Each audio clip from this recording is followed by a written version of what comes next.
I never thought a DNA test would unravel my life. But here I am, sitting in a dim motel room, staring at the peeling wallpaper and wondering how everything I loved was a lie. It started with Lily, my daughter, or the girl I thought was my daughter.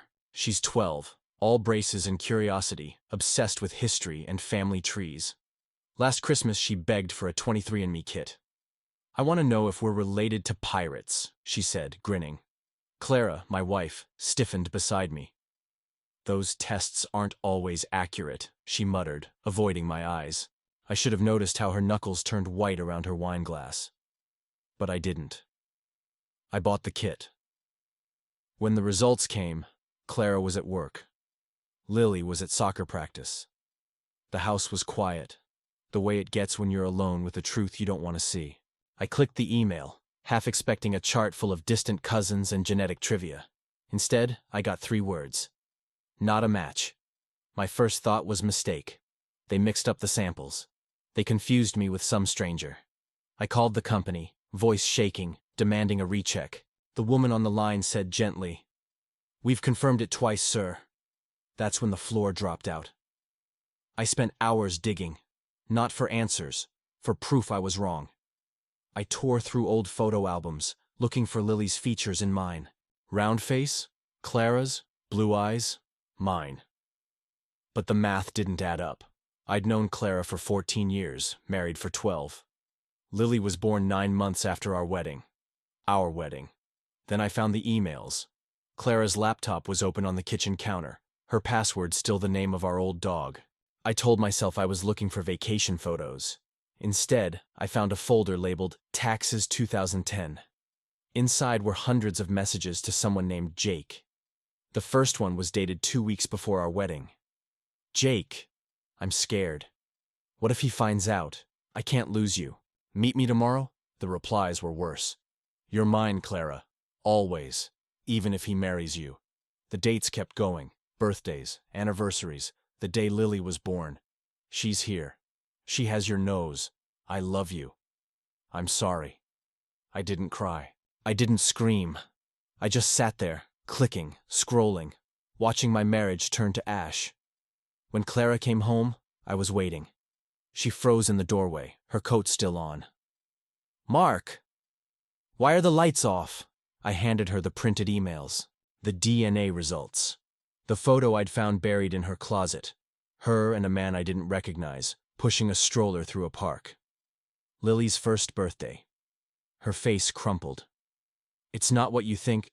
12 years, I said. "Was any of it real?" She didn't answer, just stood there, tears streaming, as silent as the night we'd brought Lily home from the hospital. I packed a bag while she slept, left my wedding ring on her pillow. Didn't write a note. But as I drove away, all I could think about was Lily. Her laugh, the way she'd hug me after school, shouting, "Dad, guess what I learned today?" Was she even mine to miss? The motel smelled like bleach and regret. I sat on the edge of the bed, staring at my phone. 37 missed calls from Clara, 12 voicemails I couldn't bring myself to hear. But it was the text from Lily that broke me. "Dad, where are you?" "Mom, won't stop crying."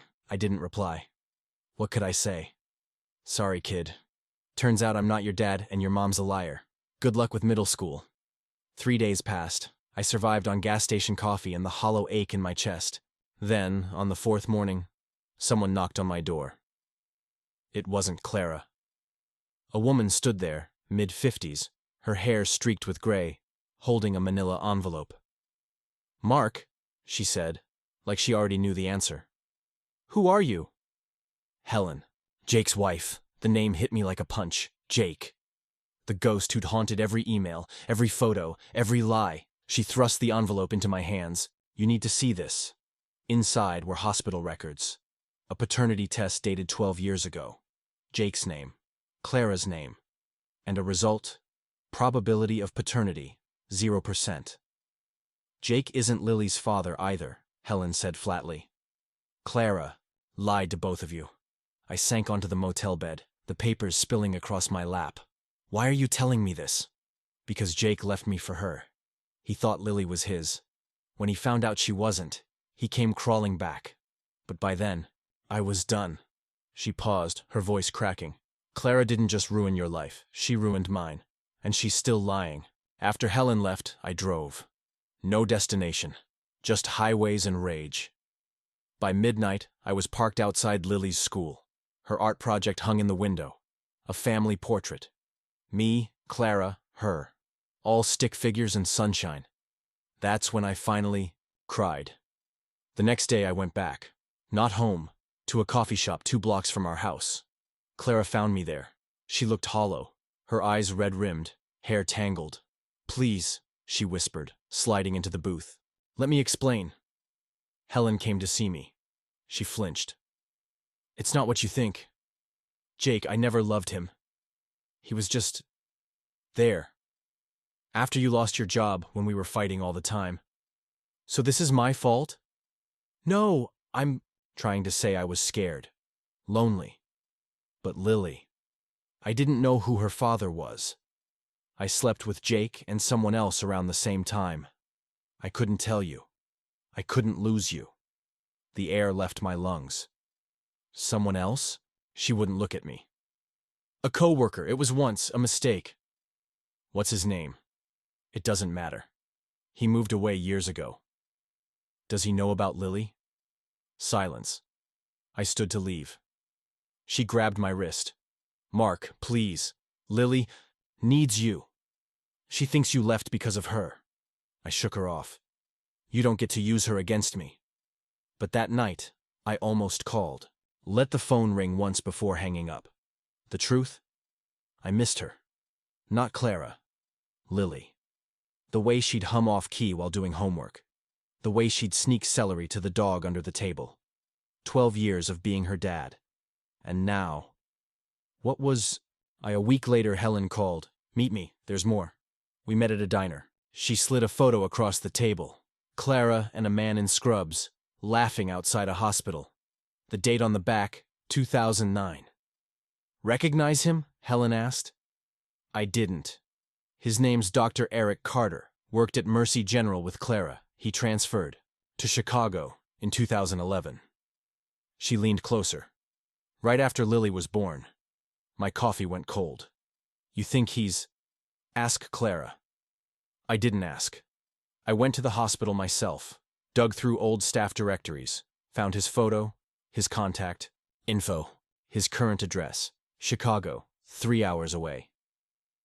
I drove through the night. His apartment was in a high-rise overlooking the river. I buzzed his unit. No answer. I waited in the lobby until dawn, until a man in joggers and a hoodie walked in. Eric. Carter? He froze. Do I know you? I shoved the photo in his face. Do you know her? He paled. Clara. Eric stared at the photo of Clara, his expression shifting from confusion to dread. For a moment, I thought he might bolt. Instead, he gestured to a bench outside the building. Let's talk. The morning air was sharp, the kind of cold that numbs more than just skin. Eric didn't sit. He paced, hands shoved deep into his pockets. Clara and I, it wasn't an affair. Not really. We worked together. She was going through a rough patch with you. Fighting about money, I think. One night, after a late shift, we had too much wine. It happened once. She ended things the next day. Once? My voice sounded foreign, like someone else's. Once. I swear. He stopped pacing, his breath fogging the air. She told me she was on birth control. When she got pregnant, I panicked. Asked her to take a paternity test. She refused. Said, it was yours. Then she quit her job and cut me off. I gripped the edge of the bench. Did you ever meet Lily? No. But Clara sent me a photo when she was born. Said it was closure. He pulled out his phone, scrolled, then handed it to me, a newborn Lily swaddled in pink. Underneath, a text from Clara. She's safe. Don't contact me again. I moved here to start over, Eric said quietly. I'm married now. 2 kids. My wife doesn't know. I stood, my legs unsteady. Take a DNA test. What? Prove you're not her father. He hesitated, then nodded. The test took 3 days. 3 days of sleeping in my car outside the lab. 3 days of ignoring Clara's pleas and Lily's voicemails. 3 days of wondering if I even wanted an answer. When the results came, Eric met me in the parking lot. He didn't open the envelope, just handed it to me and left. Probability of paternity, 0%. I laughed. A raw, broken sound that scared even me. Clara hadn't just lied about Jake, she'd lied about everything. I drove back to the motel, the envelope burning a hole in my passenger seat. Halfway there, my phone rang. Unknown number. Mark? A man's voice. Gruff. Unfamiliar. Who is this? Lily's grandfather. My foot slammed the brake. Tires screeched. Clara's stepdad, he said. We need to talk. We met at a truck stop off the highway. He was older than I remembered, thinner, his face lined with years of hard living. Clara had never talked about him much, said he'd left when she was a kid. He slid a photo across the sticky table. A younger version of him holding a baby. Clara's mother beside him, her smile tight. That's Clara, he said, tapping the baby.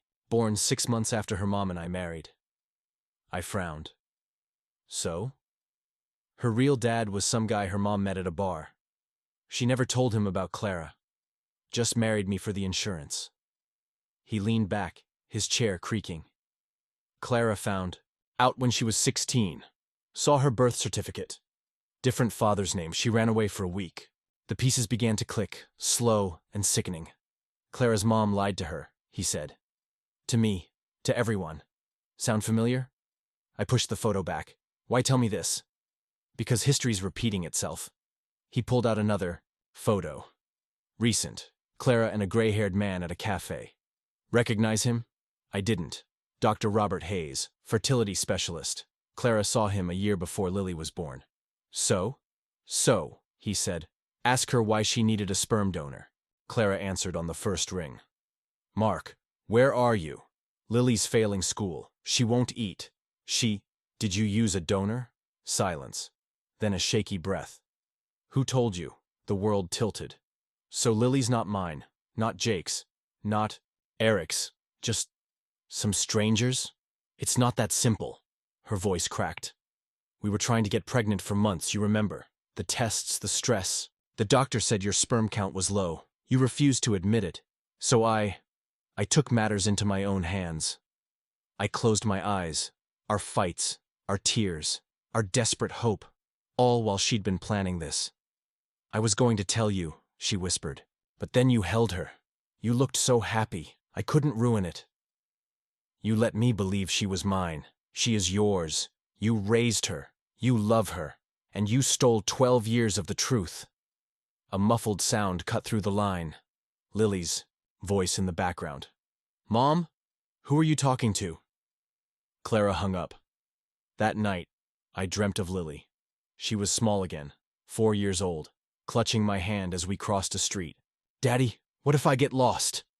I'll always find you, I promised. She vanished. I woke up choking on guilt. Helen found me the next morning. She'd tracked me down using a PI, her face grim. Clara's filing for divorce, full custody. She's telling the court you abandoned them. Let her. Don't be an idiot. She slapped a folder on the table. Look. Inside were bank statements. Clara's account. Large deposits every month for the past decade. From a company named Bright Futures LLC. Recognize the name? Helen asked. I didn't. It's a shell corporation, owned by Robert Hayes, the fertility doctor. My blood went cold. Why would he pay her? Helen smiled, all sharp edges. Let's ask him. Dr. Hayes' office was in a sleek, downtown high-rise. He didn't look surprised to see us. Ah, he said, adjusting his glasses. I wondered when this would catch up to her. Helen slapped the bank records on his desk. Explain, he sighed. Clara wasn't just a patient. She was an egg donor, a very lucrative one. We paid her for each viable donation. Egg donor? I gripped the chair to stay upright. When? 2008 to 2010. She donated 6 times. A year before Lily was born. Helen leaned forward. Was there ever a mix-up? A donation used without consent? His face paled. That's impossible. We have protocols. Do you? Helen's voice was ice. Or did Clara steal her own eggs to get pregnant? Dr. Hayes's office felt suddenly suffocating, the air thick with the weight of his hesitation. Helen didn't blink. Answer the question, she demanded. The doctor removed his glasses, polishing them slowly, as if buying time. Clara's donations were anonymous. Recipients signed agreements never to contact donors. But, he paused, glancing at me. There was an incident. A breach in confidentiality. A recipient claimed their donor's profile matched Clara's description. We settled out of court. When? I asked. 2011, the year Lily was born. Helen's nails dug into the armrest of her chair. Did Clara know her eggs were used without her consent? She was informed of the breach, he said quietly. But she signed an NDA as part of the settlement. We compensated her. Generously. The bank statements. The deposits. Hush money. I stood, my chair screeching against the floor. Are you saying Lily could be Clara's biological child, conceived with her own donated egg? It's improbable, Hayes stammered. The system flags donor matches to prevent accidental incest. But if Clara used a fake name or manipulated records, Helen cut in. You're telling us a fertility doctor didn't notice his own patient was implanting her own stolen eggs? His silence was answer enough. We left Hayes' office with a USB drive. Patient records Helen threatened to subpoena. In the parking garage, she turned to me. You need to talk to Lily. I can't. She's 12, Mark. She's Googling, why did my dad leave me, and getting answers from TikTok. If you don't tell her the truth, Clara will twist it. I drove to Lily's school anyway. Parked across the street. Watched kids spill. Out the doors. Backpacks bouncing. Lily lingered behind, kicking a pebble, her shoulders hunched. A teacher knelt to talk to her. Lily shook her head. Walked away alone. That night, I broke. Called Clara. Let me see her. Only if you come home, she said. We need to fix this as a family. There is no family. There's just lies. Then no. The line went dead. Helen's PI found the first sibling. Emily, age 13. Lived 2 states over. A photo from her school website showed a girl with Lily's freckles, her smile a mirror image. Her parents had used Clara's donor egg in 2010. There are 5 others, Helen said. All girls, all born within 18 months of Lily. I stared at Emily's face. Does she know? No. But Clara does. Clara answered the door in sweatpants, no makeup, her eyes widening when she saw Helen behind me. What's she doing here? We know about the donations, I said. About Emily, and the others. She slammed the door. I caught it with my foot. Lily deserves the truth. The truth? She laughed, shrill and unsteady. The truth is, you're not her father. I'm not her mother, and she's one of 6 science experiments I got paid to create. You think that's better? Lily appeared at the top of the stairs, her face pale. Mom? Clara froze. Go to your room, sweetheart. No. Lily gripped the railing. Who are those girls? Helen stepped forward. Lily, my name's Helen. I'm a friend. Can we talk? Clara lunged, but I blocked her. Don't you dare! Lily fled to her room, locking the door. Clara crumpled to the floor, sobbing. You've destroyed us. You did that yourself, Helen said, coldly. The court date arrived too fast. Clara fought for full custody, painting me as unstable, a deserter. But Helen's PI had dug up Hayes's settlement, the donor records, even testimony from Jake. The judge, a steely-eyed woman with no tolerance for secrets, granted me visitation. But, she warned, if you're not her biological father, custody may be reassessed post-DNA. Clara smirked in the hallway. You'll lose her. Lily's test was scheduled for the next day. She refused to speak to me in the lab waiting room. Sat as far away as possible, clutching a stuffed rabbit she'd outgrown years ago. When the nurse called her name, she looked at me, tears in her eyes. Are you still my dad? I had no right to answer. Results took a week. Clara's lawyer called it the longest 7 days of her life. I called it hell. The envelope arrived on a Tuesday. My hands shook as I opened it. Biological mother, Clara Ann Green. Biological father, unknown. Donor, Nerve 114. Lily was hers, but not mine. Clara's scream when I showed her the results echoed through the house. "This is fake! I never carried my own egg. I couldn't have." But the dates lined up. A transfer hidden behind fake paperwork. A pregnancy she'd convinced herself was mine. Lily stood in the doorway, her voice small. "Does this mean you're my real mom?" Clara couldn't look at her. I found Lily on the swing set that night, the one I'd built for her 10th birthday. She didn't stop swinging as I approached. "I talked to Emily," she said. "She likes cats and Minecraft, just like me." I sat on the neighboring swing. "I'm sorry, Lily. Are you leaving again? Do you want me to?" She kicked at the dirt. "You're not my dad." "No, but you're the only one who came back." The chains creaked as she swung higher, her face tilted toward the stars. "Mom lied. You left. Emily's mom lied too. Grown-ups suck." I had no argument. Clara left first. Packed a suitcase while Lily slept, left a note on the fridge. "I can't do this." When Lily found it, she didn't cry. Just handed it to me and said, "Can we get pancakes?" We did. She ate 3 stacks, syrup dripping down her chin, and asked if I'd help her write letters to her sisters. "All 5 of them?" "6, she corrected, including me. Helen dropped by the motel that night. "What now?" I glanced at Lily, asleep in the bed, her hair flopped over her face. "I don't know." "You could fight for custody, prove Clara's unfit." "And tell the judge what? That her mother is also her egg donor? That she's got 6 clones out there?" I rubbed my eyes. "I just want her to be a kid. To feel safe," Helen softened. "You love her." "Yeah. But love's not enough, is it?" She left a business card on the table. "My number, if you change your mind." The next morning, Lily asked to see the ocean.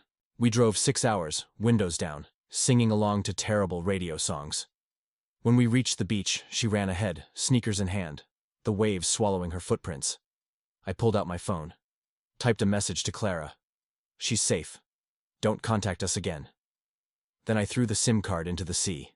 The ocean air clung to our clothes, salty and stubborn, as if trying to scrub away the past.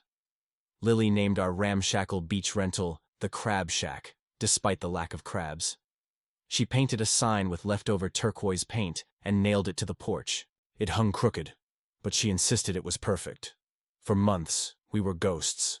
No social media, no school records. I paid cash for everything, trimming beards and swapping license plates in gas station bathrooms. Lily didn't complain. She filled notebooks with stories about mermaids and pirates, leaving blank spaces where mothers and sisters should have been. Then came the postcard. It arrived in a battered mailbox, wedged between grocery coupons and a water bill. A glossy photo of sunflowers with a Chicago postmark. On the back, 3 words. "She needs you. Helen." I burned it in the sink. Lily watched from the doorway. "Who was it?" "Wrong address," I lied. She stared at the ashes. "You're bad at lying." Clara found us in February, Lily's 13th birthday. We were on the beach, chasing seagulls with leftover fries, when a shadow fell over us. Clara stood in a trench coat, her hair shorter, her eyes harder. Lily froze, a fry slipping from her fingers. "Happy birthday," Clara said. Lily stepped behind me. "You're not supposed to be here." Clara ignored me, her voice softening. "I'm sick, Lily. The doctors say it's bad. I need family. You're my family." I laughed, bitter. "You lost that right?" "I'm dying, Mark." Her shout scattered the gulls. "I need a bone marrow transplant. Lily's a match. They tested the donor records." Lily's hand gripped mine. "You left me." Clara's mask slipped. "I made mistakes, but I'm still your mother." "No," Lily said quietly. "You're just my DNA." We didn't let her in the house. Clara slept in her car, parked across the street. Lily drew the curtains, But I caught her peeking at midnight, watching Clara chain smoke under the streetlight. What if she's really sick? Lily asked the next morning, poking at her pancakes. Then she can ask one of her other daughters, I said. Too harsh. Lily's fork clattered. You think they'd help her? I think she'd never ask them. She chewed her lip. What if I'm the only one who can save her? The question hung for days. Helen called on a blocked number. Clara's not lying. Stage 4 leukemia. No match but Lily. How'd you find us? You used my PI's credit card to book the beach house. She paused. Lily's a good kid. But this will haunt her if you don't let her choose. That night, I found Lily researching bone marrow donations on the library computer. It doesn't hurt much, she said, not looking up. They just take blood, right? It's your body, Lil. Your choice. She clicked through photos of smiling donors. Would you hate me if I did it? Never. But she doesn't deserve it. No, I agreed. But you're not doing it for her. We met Clara at a clinic 3 towns over. Lily wore headphones the whole drive, blasting music to drown out the silence. The nurse took her first. Clara reached for her hand. Lily jerked back. This doesn't make you my mom. The procedure was quick. Lily emerged pale but steady, a bandage on her arm. Clara tried to thank her. Lily walked past her, out to the car. In the parking lot, Clara grabbed my arm. Let me see her, once more. You got what you came for. Mark, please. I pulled free. You don't get to ask for anything else. Lily cried that night. Huge, heaving sobs that shook the bed. I hate her.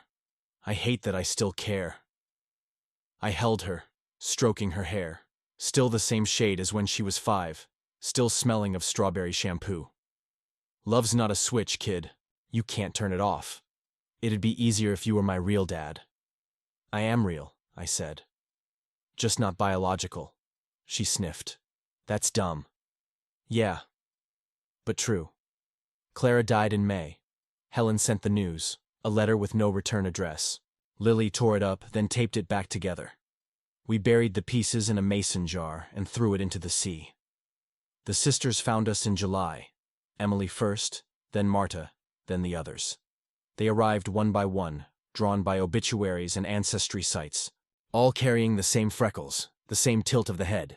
We gathered at the crab shack, 6 girls and me, awkward as strangers at a funeral.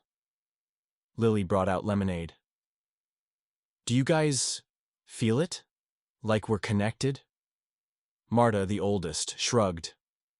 We look like clones. Emily giggled. I can't even tell our voices apart. They played tag on the beach, a flock of mirrored girls, while I grilled burgers. Marta lingered by the cooler. You're not what I expected. What did you expect? A monster. Clara made you sound complicated. Clara was complicated. She nodded. Lily's lucky. You stayed. At sunset, the sisters left, promising to write. Lily sat on the porch, sand in her hair. They're cool, but they're not family. They could be, I said. Nah. She leaned into my side. Family's the people who show up, even when it's hard. The waves swallowed the sun. Somewhere, Clara's ashes were drifting, nameless and unclaimed. Lily yawned. Can we get a dog? No. A cat? Maybe.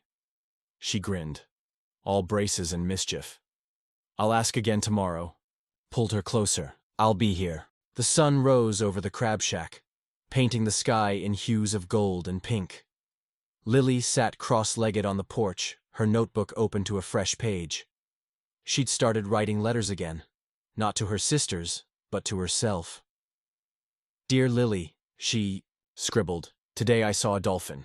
Dad says it's good luck. I think it's just a dolphin, but maybe both? I watched her from the kitchen window, flipping pancakes shaped like whales, her latest obsession. The radio played static-laced oldies, and for a moment, it felt like we'd carved out a tiny, perfect world where the past couldn't reach us. Then, the doorbell rang. A woman stood on the porch, mid-30s, her face a softer version of Clara's. Lily froze, her pencil hovering over the page. Can I help you? I asked, wiping my hands on a dish towel. I'm Sarah, Clara's sister. Her voice trembled. Her real sister. Lily's chair scraped back. I don't have any more bone marrow. Sarah smiled sadly. I'm not here for that. I'm here because Clara left something for you. She handed Lily a faded journal. She wanted you to have this. The journal smelled of vanilla and cigarette smoke. Inside, Clara's looping handwriting filled every margin. Apologies, regrets, and a single sentence circled angrily. I just wanted someone to love me forever. Lily closed the book. Why'd you bring this? Because you deserve the whole story, Sarah said. Even the ugly parts. We learned Clara had been writing to all 6 sisters in secret. Letters she never sent, confessing everything. The donations, the lies, the fear that she'd never be enough. Sarah had found them in a storage unit, along with childhood photos. Of Clara, her eyes hollow, her stepfather's shadow looming behind her. She wasn't a good person, Sarah said, but she wasn't born a monster either. Lily kept the journal but buried the letters in the sand. They're hers, she said, not mine. Life settled, or something close to it. Lily started online school, joined a marine biology forum, and adopted a 3-legged cat named Captain Crustacean. I fixed boats at the marina, trading labor for fresh fish and silence. One night, as we gutted mackerel on the dock, Lily asked, Do you ever miss it? The old life? I miss the you that believed in pirates, I said. She flicked fish guts at me. I still believe in pirates. Yeah? Yeah. They just wear different hats. If you've made it this far, thank you. Truly. This story was born from a question. How far can love stretch before it snaps? I don't have answers, but I hope Mark and Lily's journey made you feel less alone in asking. Your support means everything. If you'd like to dive into more stories about messy families, secrets, and the occasional 3-legged cat, check out my other posts. And remember, whatever your DNA says, you get to choose who you are. Stay curious. Stay kind.